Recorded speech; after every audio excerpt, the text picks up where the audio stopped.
Japan के प्रधानमंत्री Fumio Kishida Bharat पहुंच गए। जापानी प्रधानमंत्री के दौरे पे उद्देश्य भारत और जापान के बीच रक्षा, व्यापार, निवेशन, उच्च तकनीकी क्षेत्र में सहयोग बढ़ाने पे बातचीत होगी।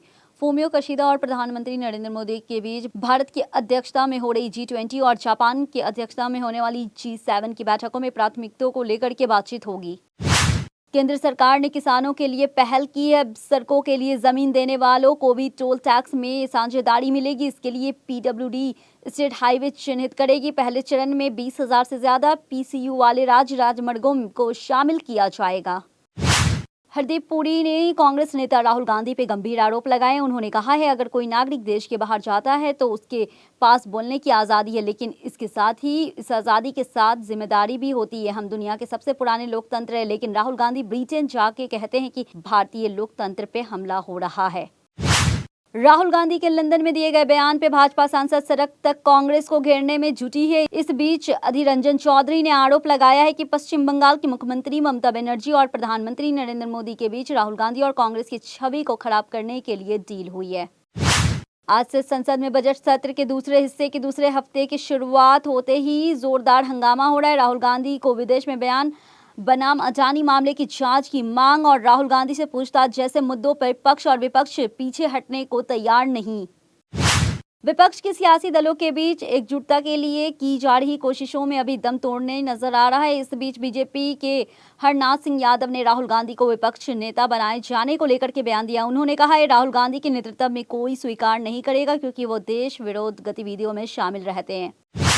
प्रदेश सरकार ने हिमाचल के 19.5 लाख राशन कार्ड धारक परिवारों के लिए राशन को कोटा बढ़ाया है। उपभोक्ता को इसी महीने से ही राशन रुपयों में 15 किलो आटा और 8 किलो चावल देने का निर्देश दिया। वर्षों बाद उपभोक्ता की इतनी राशन मिल रहा है कि पहले उपभोक्ताओं को 7 किलो तक चावल और 13 किलो तक आटा प्रति राशन कार्ड दिया जाता था।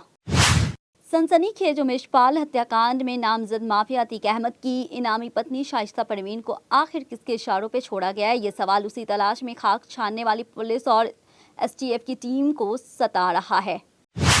भारतीय उपायुक्त में खलिस्तानों को उपद्रव के बाद अब भारत ने मुंह तोड़ जवाब दिया है। लंदन स्थित भारतीय उच्चायोग से खलिस्तानियों ने भारतीय तिरंगे को निकाल के फेंक दिया। हालांकि अब वहां पे पहले से भी बड़ा तिरंगा लगा के खलिस्तानियों के मुंह पे जोरदार तमाचा मारा है। बता दें कि इससे पहले रविवार को वीडियो सामने आया था।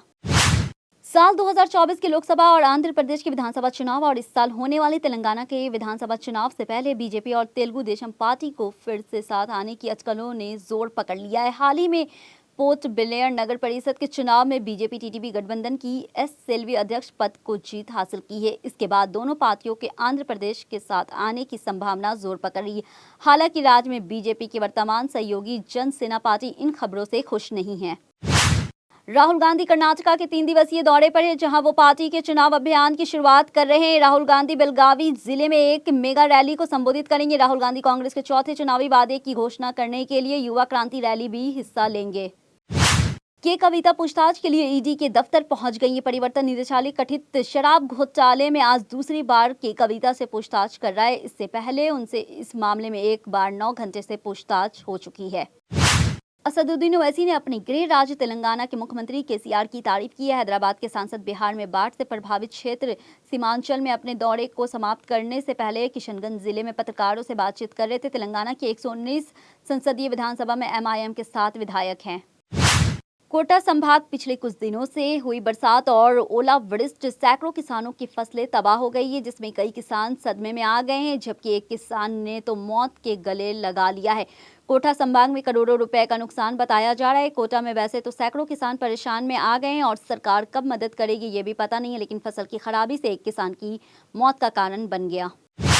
किसानों की फसलें खराब होने की चिंता अब सभी को सताने लगी। एक किसान की मौत के बाद तो कोटा संभाग परेशानियों जंग जाहिर हो गई है। बीते दिनों से हुई बारिश और ओलावृष्टि से फसलों के हुए नुकसान से टूट चुके किसानों को लोकसभा अध्यक्ष ओम बिरला ढांचा बांधने पहुंचे। राजस्थान में अलवर जिले में नौगांव थाना क्षेत्र में एक नाबालिग लड़की ने फांसी लगा के आत्महत्या कर ली है। लड़की के साथ घटना वाली रात ही उसके साथ गांव के 3 लड़कों ने बलात्कार किया था। पुलिस ने पोस्टमार्टम के बाद लड़की के शव को परिजनों को सौंप दिया है। पुलिस ने लड़की की मां की शिकायत पे गांव के ही 3 लड़कों पे केस दर्ज कर लिया।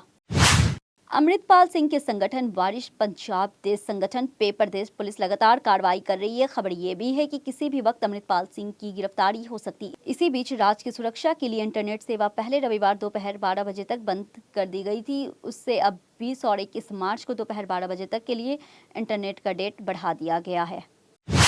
पंजाब में भारत पाकिस्तान सीमा पे एक बार फिर से पाक की नापाक हरकत सामने आई है, जहां अमृतसर जिले के सोहवाल गांव के रहने वाले रंग का बैग बरामद किया गया। बताया जा रहा है कि पाकिस्तान की तरफ से 2 गुब्बारों के साथ इस बैग को बांधकर भेजा गया था। इस बैग से 3 किलो 290 ग्राम हेरोइन बरामद की गई है। साथ ही बैग के साथ बंदी लाल रंग की 2 पट्टियां और 2 लेड इंजेक्टर के अलावा एक लोहे की रिंग भी इस बैग के साथ मिली है।